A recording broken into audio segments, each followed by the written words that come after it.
Let's talk about something huge happening in tech. For decades, there's been this massive gap, right? On one side, we have all these amazing ideas for apps and software. On the other, we have a pretty small group of people who can actually write the code to build them. But what if that entire dynamic is about to flip on its head? Okay, get ready for this number. Gartner, one of the biggest research firms out there, predicts that by 2025, over 70% of all new applications are going to be built using low-code or no-code technologies. Yeah, you heard that right, 70%. That's not just a small trend, that is a tectonic shift in how we create things. And this quote, this is the why behind that massive number. This comes from a freelance designer, and it just perfectly nails the problem for millions of people. You're a total pro in your field. You're a designer, a marketer, an ops person. You've got these brilliant ideas, but that coding barrier just feels like a brick wall. This is what we're talking about. This is the citizen developer. So if that's the problem, what's the solution?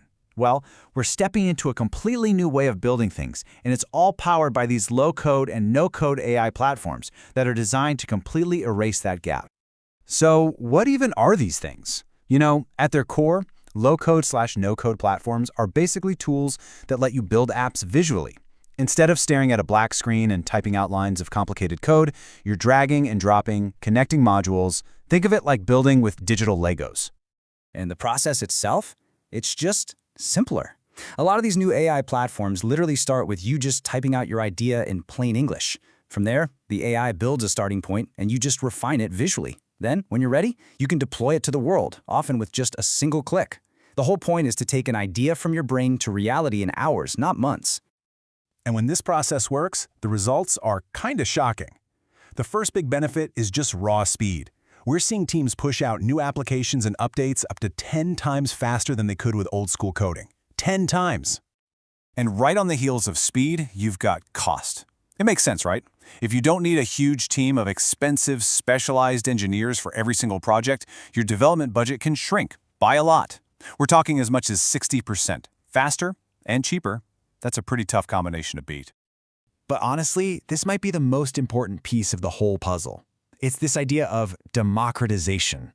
And this is a total game changer because it takes the power to build software and puts it directly into the hands of the people who actually understand the problem they're trying to solve. The expert is now the builder. So when you put it all together, the promise here is incredibly powerful. It's all about making development faster, way more cost-effective, and a lot more collaborative. It's about giving businesses the agility to just build, test, and change things on the fly in a way we've never really seen before. Okay, but it's not all sunshine and unicorns, right? With any technology this disruptive, there are always trade-offs, and it is absolutely crucial that you understand the hidden challenges before you jump in with both feet. And this isn't just a theory. Here's some real talk from an actual user of one of these platforms. They say the AI can be stubborn, and that's the catch. The ease of use that makes these platforms so amazing can sometimes come at the cost of control. You might get 90% of your vision built in a day, but getting that last 10% exactly right can be a real fight. It's really a classic balancing act. On one side, you have this incredible power, speed, and efficiency.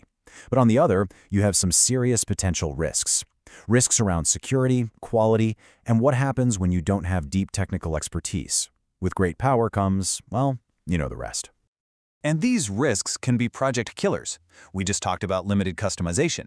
Then there's vendor lock-in. Once you build your app on one platform, moving it somewhere else can be nearly impossible. You're stuck. Hidden costs can pop up with confusing licensing fees. And then there's the big one, security. When people who aren't security experts are building apps that handle customer data, a single mistake can lead to a disaster. And finally, the black box problem. If the AI is making decisions, can you explain why it made them? That's a huge business risk. So given all the amazing benefits and all the serious risks, how do you decide if this is the right move for your project? The answer isn't a simple yes or no. The real answer is, it depends entirely on what you're trying to build. It really all boils down to this one question. Are you trying to quickly build a prototype, a minimum viable product, just to test an idea out in the wild? Or are you trying to build a super robust, mission-critical system that your entire business is going to run on? The answer to that changes everything. And that's because not all no-code platforms are the same. Not even close. Some are built for pure speed, perfect for entrepreneurs who need to launch and test ideas fast, but others are built for the enterprise. They're focused on security, stability, and creating powerful internal tools like custom CRMs or client portals. Let's look at a concrete example to see just how different they can be. A platform like Base 44 is all about building with conversational AI. It's great for getting an MVP out the door, and its pricing is based on how much you use it. On the flip side, something like NoLoco is designed for building serious internal business tools. It's got enterprise-level security and a predictable price per user. Two totally different tools for two totally different jobs. Okay, so let's zoom out for a minute. This isn't really just about a few new cool tools. This is about a fundamental change in who gets to be a creator in our digital world. This is the start of the citizen developer revolution. And when I say revolution, I'm not exaggerating. That same Gartner report forecasts that by 2026, the number of these citizen developers, again, that's regular business people building apps, will outnumber professional developers by a ratio of 4-to-1. Let that sink in. 4-to-1. So think about what that really means. We are moving away from a world where you have an idea and then you have to go find and convince a developer to build it for you. We're moving to a world where the person with the business expertise, the one who knows the customers, the process, the problem inside and out, can just build a solution themselves. The future of software isn't just for coders anymore, it's for everyone. This change really does democratize innovation, and it just opens the floodgates for creativity. So it leaves us with one final and I think really exciting question to think about. When the barrier to creating is no longer code, but just your idea, what will you create?